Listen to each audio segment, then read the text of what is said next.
Bom dia pessoal, como estão? Tudo bem? Na aula de hoje nós vamos falar um pouco sobre a pressão atmosférica.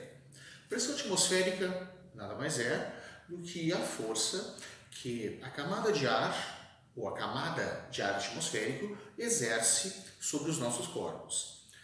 Bom, dependendo da região ou localização que nós nos encontrarmos, a pressão atmosférica ela será mais ou menos intensa. Lembrando o conceito de pressão, é uma relação que envolve a força aplicada em uma determinada área de contato.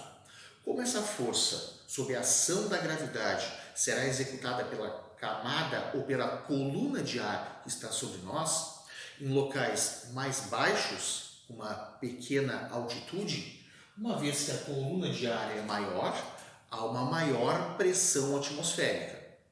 Em locais onde se tem uma pequena coluna de ar, grandes altitudes, se tem uma pequena pressão atmosférica. Pode-se verificar que pressão e área de contato são inversamente proporcionais.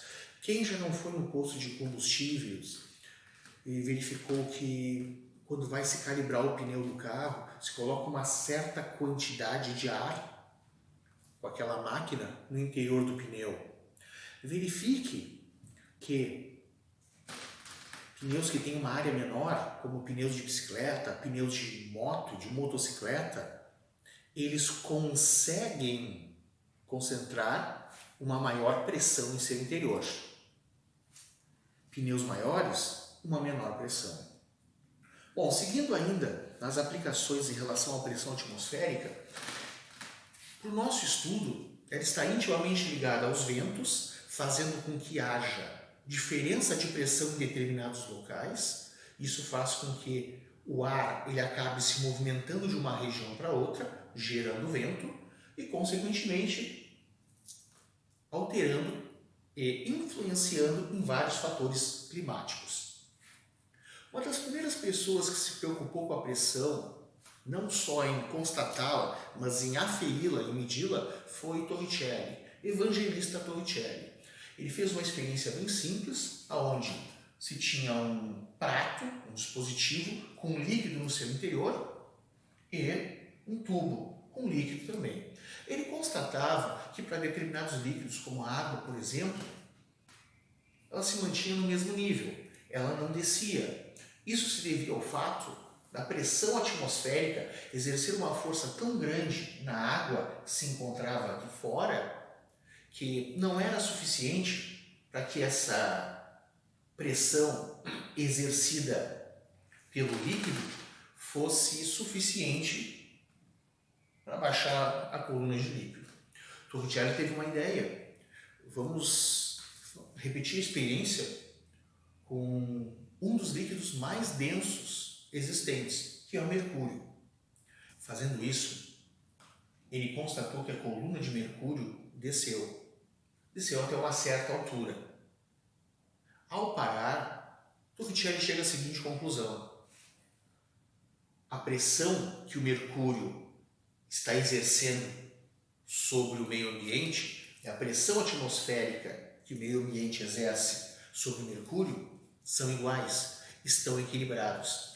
Torricelli mede essa altura e chega numa das unidades de medida muito utilizadas pela pressão. Ele verifica que esta altura é igual a 760 milímetros de mercúrio.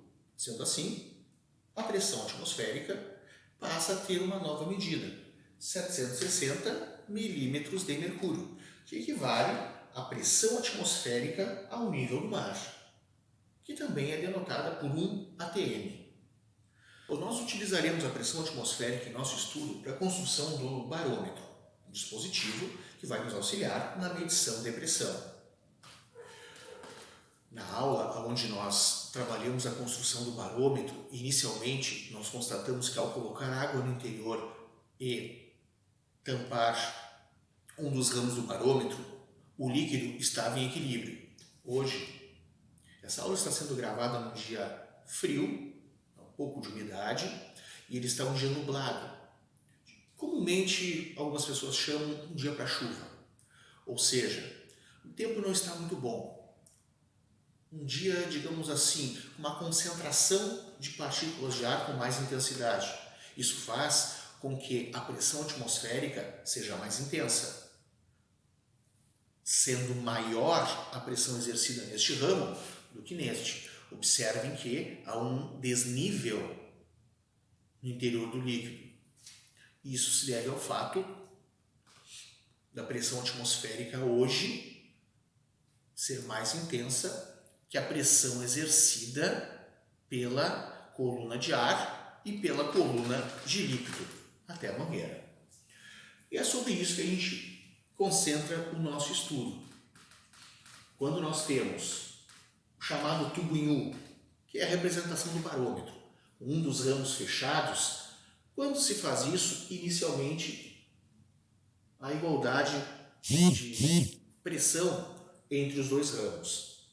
Dependendo de como a pressão atmosférica se comporta, se ela é mais intensa ou menos intensa, se dá esse desnível, como se comentou na aula anterior, associada à construção do barômetro. Bom, pessoal, a parte inicial a respeito do barômetro era isso. Nos encontramos no próximo vídeo.